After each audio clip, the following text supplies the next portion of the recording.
Caption close Manu Ginobili woke up early Friday morning to make sure his three sons enjoyed some more time in the rare South Texas snow that fell the night before. Despite that frolic with his boys, Ginobili still had plenty of energy left when it came time to do his job later that night. Ginobili scored 11 points off the bench, including the game-winning three-pointer with 5 seconds left, to help the Spurs overcome a big scoring night from Kyrie Irving to down the Boston Celtics 105-102 Friday night.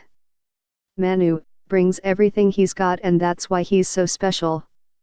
Irving finished with 36 points for Boston, the most against the Spurs this season, but his three-point shot with less than 2 seconds left rimmed out. Spurs forward Rudy Gay contested Irving's game-winning attempt. He's tremendously hard to guard, one of the best players in the league, Spurs coach Greg Popovich said before the game of Irving, who scored 57 points against the Spurs in 2015.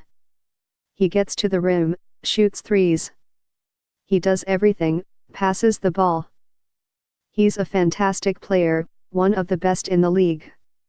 Related, despite absence of Leonard, Spurs TV ratings up from last season. Ginobili foreshadowed his late-game heroics with another big three earlier in the game after trailing by as many as 12 points in the first quarter. The Spurs carried a 56-55 lead into halftime after Ginobili sank an off-balance 27-foot three-pointer at the buzzer that seemed to require every ounce of his energy to get off.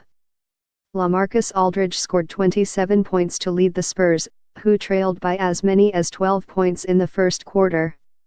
Other double-figure scorers for the Spurs were Gay, 15, Pau Gasol, 14, and Tony Parker, 11. Jason Tatum added 20 for the Celtics with their third straight win. The Spurs improved to 18-8 overall, including an NBA best 13-2 at home. The victory also allowed them to split their season series with the Celtics. League-leading Boston, which had its 4-game winning streak snapped, fell to 22-5, including 10-3 on the road. Those guys are about one thing, and that's winning, Boston coach Brad Stevens said of the Spurs before the game. That's what this organization has been about. It's pretty clear when you watch them play. They play with great purpose on both sides of the ball. The Spurs played the second half without Danny Green after he experienced tightness in his left groin in the first half.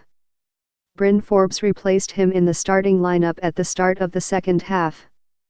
Related, with Leonard's return on horizon, sense of excitement, relief pervades Spurs after trailing by a point at halftime. The Celtics closed the third quarter with a 15-10 run to lead 82-77. Entering the fourth, the Spurs started the final frame with a 7-0 run to lead 84-82. Despite missing their first 8 shots from the field, the Spurs trailed by just 31-26 at the end of the first quarter. Powered by Irving, Boston jumped out to an 11-0 lead. The All-Star guard finished with 17 points in the first quarter on 6 of 8, including 4 of 5 from three-point range, but the Spurs weathered the early storm thanks in large part to Aldridge scoring 12 points on 5 of 8 in the first period. A first-quarter technical gave Popovich 5 for the season, the most among NBA coaches. Ginobili topped 26,000 minutes for his career during the game, the fourth most in Spurs history behind Tim Duncan, Tony Parker, and David Robinson.